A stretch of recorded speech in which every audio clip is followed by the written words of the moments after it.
I'm Greg Aiello for Nature Gone Wild, here to talk about the most frightening thing in the mountains to me, and that's avalanches.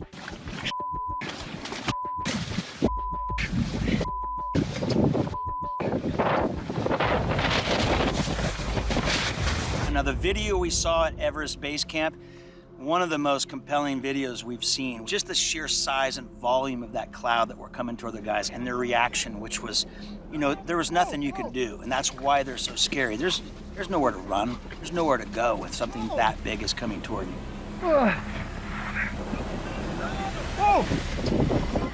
So my own story about a slide, which was probably just big enough to bury me if I didn't ride out of it, which was I was snowboarding out of bounds at a ski resort. It was a fresh powder day, maybe 2 or 3 feet of new snow. I made one turn and then stopped, or so I thought.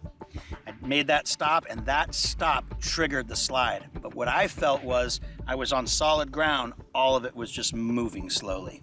All I knew was my instincts and training was get away from it. And the best way for me to get away from it at that time was to point my snowboard straight downhill and outrun it.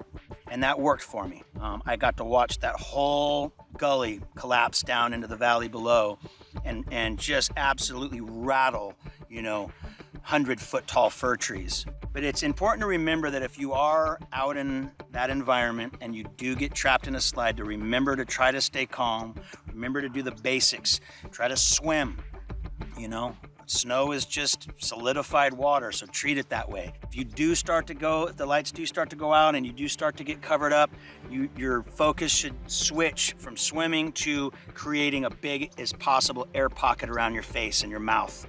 So there you have it, my own personal story and a couple of little safety tips about how to stay safe during an avalanche. Best thing is just don't be in one. I'm Greg Aiello. Till next time, stay wild.